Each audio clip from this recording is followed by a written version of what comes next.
wanaonijua wanataka kuniangamiza. Nyosha mkono wako Mungu wangu. Majaribu yameniandama, huduma inaharibiwa, wanaonijua. Niambie, nakusikiliza.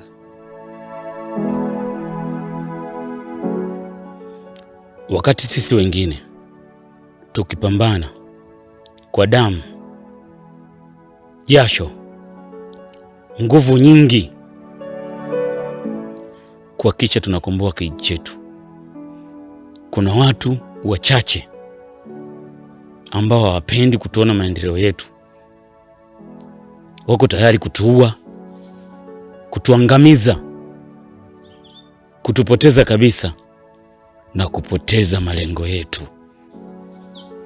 Kile ulichokiona pale ni kitu cha kawaida sana katika kijiji chetu. Watu kufariki ni swala la kawaida, sio yule mmoja tu. Kuna muda mwingine unakuta hata watu 5 wamekufa. Tunaishi kwenye kijiji cha ajabu sana. Hichi ni kijiji kilichojaa uchawi na unyama. Kaka yangu mwenyewe alifanyiwa kitu cha kinyama sana. Kila mtu unayemuona kwenye hichi kijiji ni mchawi, na uchawi wao ni wa mchana kweupe. Hakuna wanayemuogopa. Na kitu usichokijua, hichi kijiji hakina wazee. Wazee walikuwepo, lakini waliangamizwa na vijana wao, na vijana wao walilisi uchawi toka kwa wao wazee. Mtumishi, hata huu mguu unaouona, mimi nilikuwa natembea kama wewe, lakini siku moja tu nilikuta mguu wangu umekuwa mfupi. Ndio maana utaona nina tatizo kwenye mguu na uvuta. Nilihangaika. Madaktari walisema mguu wangu hauna shida, lakini mimi ninavyotembea naona mguu ni mfupi. Kama uliweza kumsaidia kaka yangu aliyeteseka miaka 20 iliyopita, natumai kwamba wewe utakuwa mkombozi wetu.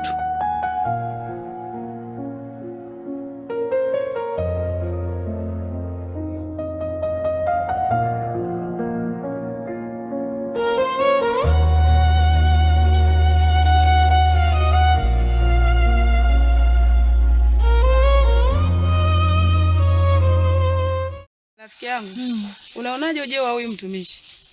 Maana anaponya watu na amesaidia wengi sana. Nimekuja hapa kukushirikisha. Unaonaje tuwashirikisha na wenzetu ili huyu mtumishi aweze kutusaidia? Rafiki yangu, wazo zuri sana. Mimi naungana na wewe. Kweli kabisa. Tuwaite wenzetu, tukae kikao, tuwaelekeze kuhusu ujio wa huyu mtumishi. Anaonekana ni mtu wa Mungu kabisa. Afu ni mstaarabu, anatusikiliza sisi wanakijiji. Unajua sikutegemea. Kweli kabisa. Mimi naona kweli tuwashirikishe hata wenzetu. Tusinyamaze kimya katika hili. Hatuwezi kukaa kimya. Na hii imekaa poa sana. Mkombozi wetu amekuja kwenye kijiji chetu. Kabisa. Kesho kama tutaweza kuonana na hao wenzetu tutawashirikisha ili tuangalie tutafanya namna gani mtumishi aweze kufika hapa. Kabisa.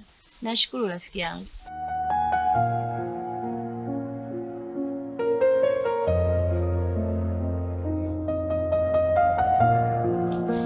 Mtumishi, tumekuita hapa. Kijiji chetu kina changamoto. Sijui upo tayari kutusikiliza? Nipo tayari, na ndio maana nimekuja mahali hapa kwa ajili ya kuwasikiliza. Ni kweli mtumishi.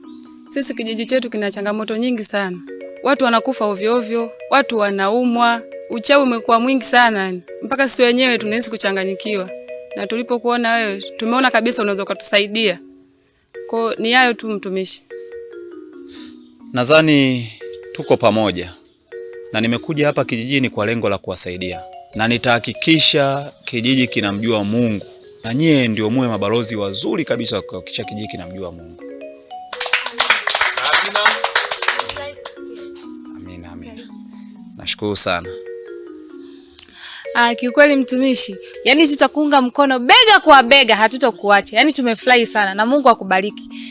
Mimi sana sana nawashukuru jamani, na tuko pamoja. Basi Mungu aendelee kuwalinda.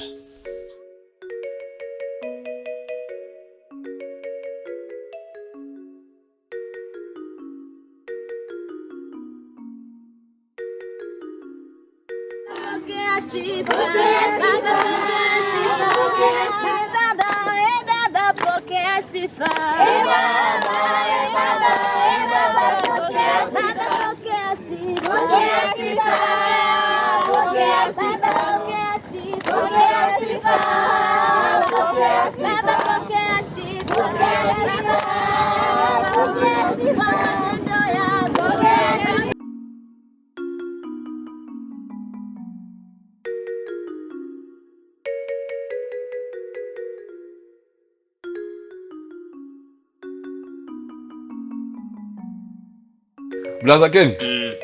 Umefika? Habari? Salama tu. Shikamoo. Marahaba. Jambo. Nawasikiza ndugu zangu. Lakini kama mna jambo la msingi, kwa nini msingekuja tu nyumbani? Tulinde. Brother Ken, tumekuita hapa ili tukushukuru kwa kutuletea yule mtumishi. Amekuwa msaada mkubwa hapa kijijini kwetu. Tunashukuru sana. Tunashukuru. Jamani wana kijiji wenzangu. Mimi niseme tu shukrani zenu zote mimi nazipokea. Na lengo la kila mwana kijiji wa hichi kijiji anahitaji amani, upendo na utulivu katika kijiji chetu. Hakuna anayefurahia yanayotokea katika hiki kijiji. Watu kufariki mara kwa mara, watu kukutwa wametupwa, na pia ushirikina uliokisiri katika hichi kijiji. Kwa mimi niseme tu ule ukweli kwa moyo mkunjufu, nazipokea pongezi zenu. Na pia kingine, nahitaji tushikane mikono. Najua kuna baadhi ya watu wachache wanaweza wasipende hichi ambacho kinachoendelea kwa sasa. Wachawi saizi wananyoka vizuri kabisa. Ni kweli? Sasa ina maana tumetangaza vita. Na vita tuliotangaza ni kubwa. Ni kweli. Sasa mimi nilikuwa na wasii tu kwamba tushikane mikono. Tupeane nguvu sisi kwa sisi. Mimi naambia ipo siku moja hawa wachawi wote wanaotusumbua watapotea wote. Kweli. Mimi namwamini sana Mungu. Amen. Sisi tunashukuru sana Brother Ken. Yaani tunashukuru. Sijajua tukushukuru kwa namna gani, lakini binafsi tumefurahi sana kwa sababu umetuletea yule mtumishi ambaye amesaidia watu wengi sana. Japokuwa baadhi ya wanakijiji wanaukasirikia, ila sisi tumeona tukushukuru kwa hayo. Maana haikuwa rahisi kutokana na mambo ambayo yalikuwa yanaendelea hapa kijijini kwetu. Kwa hiyo tunakushukuru sana sana sana. Ni kweli. Penye mazuri tunasema hapakosi upinzani. Upinzani lazima utakuwepo, na upinzani utakuwa ni mkubwa. Cha msingi mimi nawasihi tuwe kitu hiki kimoja. Mambo yote yatakaa sawa kabisa. Sawa. Mimi nashukuru kuna kakazi niliona kafanya pale nyumbani. Kwa tutakutana kwa wakati mwingine. Okay. Sawa. Haya, asante. Tunashukuru. Haya.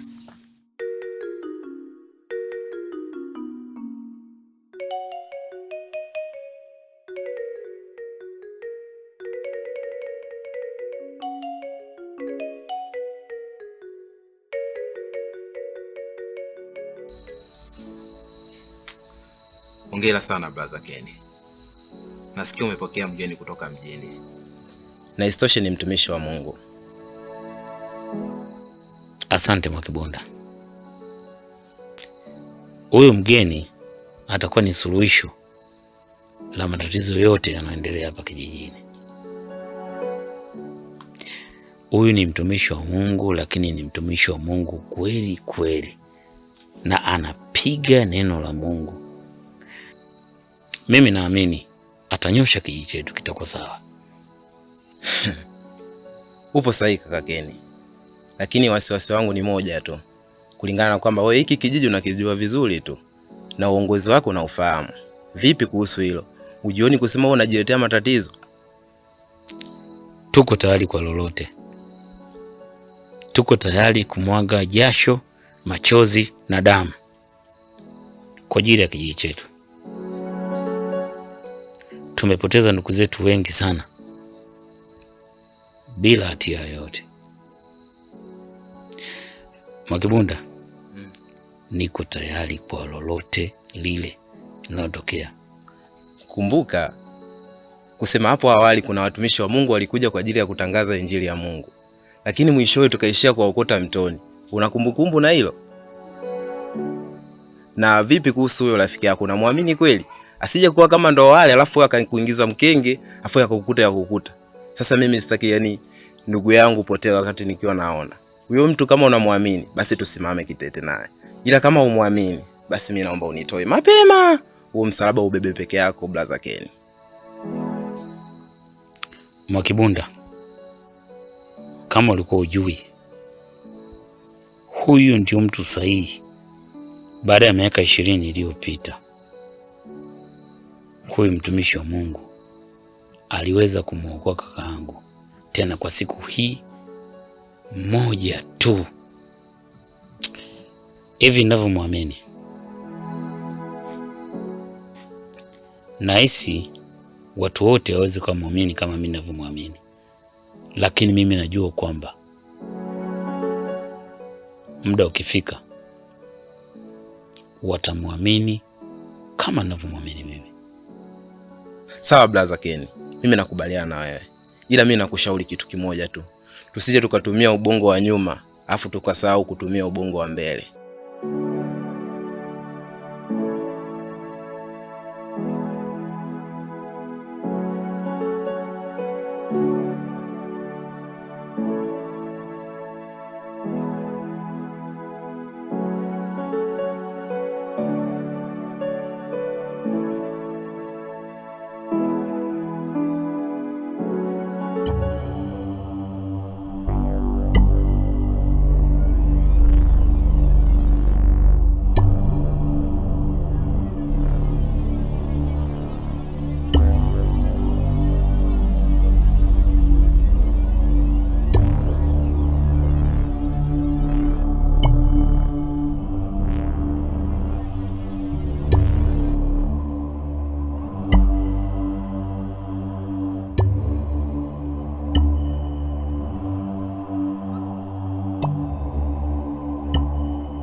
Majaribu yamenizingira mtumishi,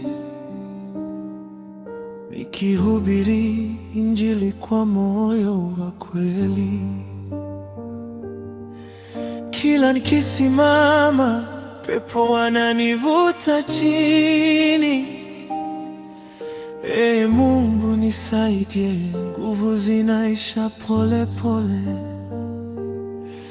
Changamoto naona kama mlima mbele yangu, naomba niepukane nazo nisivunjike moyo. wakati mwingine